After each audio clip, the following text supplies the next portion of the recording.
Dragostea înseamnă jertfă. Cea mai apropiată de dragostea lui Dumnezeu este dragostea mamei față de copii. E o dragoste jertfelnică. De exemplu, dacă copilul a căzut într-o apă și e în pericol de moarte, mama nu ține cont de nimic, chiar de nu știe să înoate. Se aruncă în apă, caută toate căile să-și salveze copilul. De ce are o dragoste atât de mare? Pentru că ea a purtat copilul în pântece. Dragostea presupune jertfă. Abia aici vedem dacă iubim pe cineva, dacă avem puterea să răbdăm zilnic acea persoană, chiar de este mai dificilă, chiar de are anumite probleme. Să o rabzi zi de zi, să o îngădui și să-i fii alături totdeauna, indiferent de ce a făcut.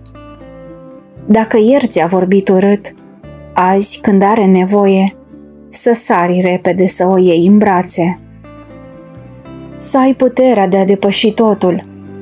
Abia atunci înțelegi că dragostea ta este reală și are valoare. În timp, Dumnezeu le va așeza pe toate.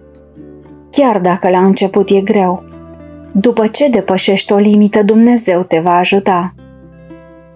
Îmi amintesc de un caz. Am primit o scrisoare de la o femeie.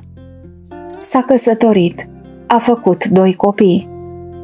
Când copiii erau mici, soțul i-a părăsit pe toți, s-a dus să-și trăiască viața. Timp de 20 de ani n-a mai dat pe acasă. Nu i-a ajutat cu nimic. Ea a rămas singură. Nu s-a mai căsătorit.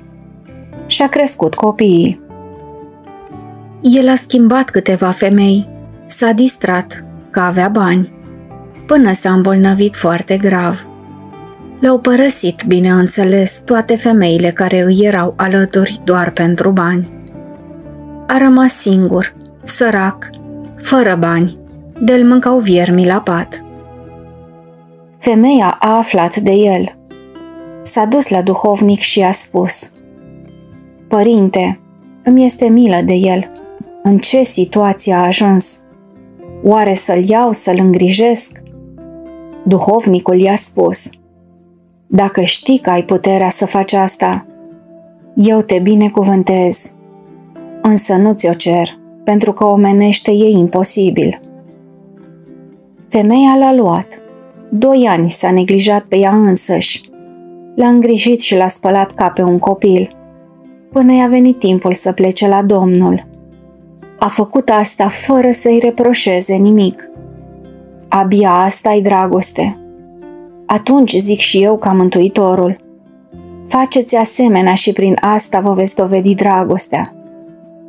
Dacă voi nu vă puteți răbda unul pe celălalt, doar pentru că unul a zis ceva prin care a deranjat, cum dovediți dragostea?